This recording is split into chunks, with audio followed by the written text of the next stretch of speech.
What's going on, guys? Welcome to the COD Cafe. My name is Steven and I'll be your host for today. And today we're talking about how to be successful in life, work, and everything else. So let's get into it.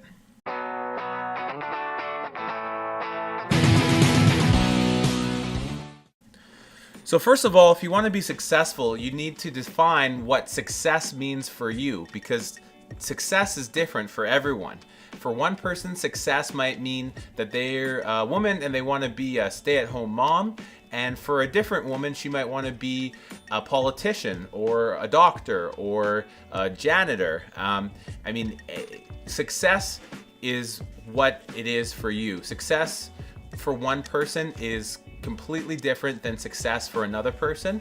And so the first step on how to be successful is you need to sit down and think about what success means for you, because every definition is different. And when you define what success means for you, you need to be specific. You can't say I just want to be a good basketball player. Well, what do you mean? Do you want to play in the NBA? Do you want to just be the best basketball player on your high school basketball team? What does success in basketball mean for you? And like I said, it could be different for everyone. So you need to define what that means for you. Next, if you want to be successful, you need to set short-term and long-term goals on how to gain that success. So for the example of being a basketball player, you want to set a goal on how you're going to, let's say you want to make it to the NBA. Well, your first goal is, let's say you want to get your free throw percentage up, or you want to be able to dunk a ball, or anything of that regard, or you want to be in better shape so you can run faster or run faster for longer. So your short-term goal might be, I'm going to go to the gym 6 days a week for an hour, I'm going to run, I'm going to do leg squats, whatever, sit-ups, whatever you want to do in order to be able to jump higher. But the point is you need to set a goal on how you're going to make that success happen. And the next step is those goals, they need to be what's called SMART goals. SMART is an acronym, S-M-A-R-T. First of all, your goals need to be specific. If you said, I just want to be a good basketball player, that would not be specific, but I want to be in the NBA would be specific.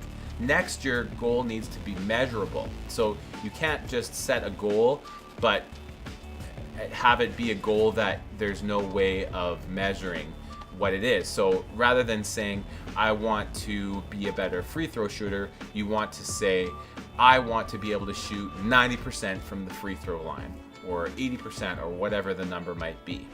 Next, if you want to, for your goals, your goals need to be attainable. Like, you can't say, let's say you wanted to be a professional runner and you wanted to do the 100-meter sprint. You're not going to say, well, my goal is I'm going to run a 5-second 100-meter sprint. Like, the world record right now is 9 point something. So you're never going to get there. So why would you even make that goal in the first place? Nextly, your goal needs to be relevant. So you're not just going to make goals on, I want to be able to lift 100 or 300 pounds if your goal is you want to be the president of the United States. I mean, I guess if you're Arnold Schwarzenegger, somehow that might help you, but you know what I mean. Like, your goal needs to be relevant to what your plan is and what your definition of success is. I mean, being able to eat 300 cherry pies in one sitting isn't going to help you be a professional basketball player or whatever. So your goals, they need to be relevant. And lastly, they need to be time bound. So you need to set a time on this. So you want to say, I want to shoot 90% from the free throw line by the end of the basketball season, or within 1 month. And that way, when you're doing the next step, which is making your plan, you can set your plan around what your time frame is for each goal. Okay? So now, if you want to be successful, you need to have a plan. So you've got these goals, you've got these kind of benchmarks that you want to reach, but how are you going to do it? How are you going to get there? The classic saying goes, if you fail to plan, then you plan to fail. If you don't have a plan, you're never gonna do it. You're not gonna do it. Like, you know, you might say to your friends, oh, let's go out and do this. But how many times have you said that, but then you never actually did it? So if you fail to plan, then you plan to fail. And you can never give up. You need to write down your thoughts. Like, have you ever had it where you feel motivated and then you, like a week later, all of a sudden you're not motivated? So you're motivated to lose weight, you know, get into better shape or get your grades up or whatever. And then a week later, you're just not motivated anymore. Well, what happened between that week? I mean, you're never gonna feel motivated forever. And so what you need to do is when you have those feelings of, oh, I feel so motivated right now, you need to write them down. You need to write down, why do you feel motivated? Why do you feel like you could take on the world right now? So that later on, when you're not feeling motivated, then you can draw on those thoughts and emotions in order to stir yourself up and help you, you know, get back onto the bandwagon, get back onto the horse, in terms of feeling motivated and getting the job done. So now you'll never be successful unless you want it bad enough. You want it so bad that it hurts. You want it so bad that you forget to eat, you forget to sleep. Like, you want it so bad where you start working at 6 a.m. in the morning and it's all of a sudden it's 3 p.m. and you're like, man, I haven't even eaten lunch yet. You want it so bad where you set your alarm in the morning, but your alarm, you wake up before your alarm because you just want it so bad that you just can't wait. You just can't bear to sleep a second longer because you want to succeed and you want to reach whatever your goals are. And remember that success is only as valuable as the people you have to share it with. Success at the expense of your relationships will ultimately lead to depression.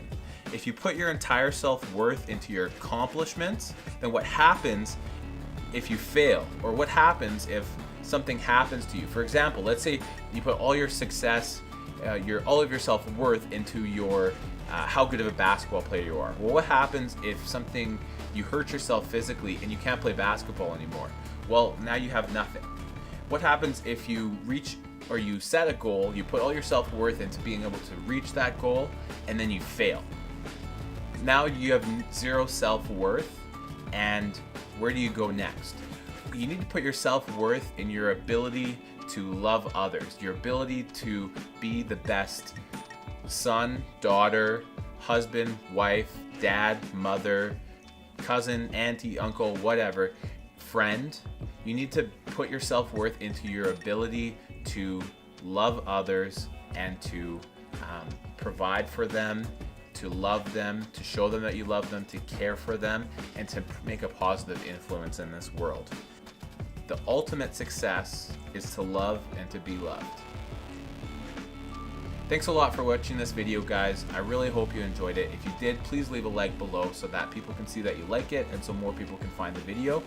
And if you haven't already subscribed, please do so. That'd be great. And thank you so much for your support, and have an awesome day.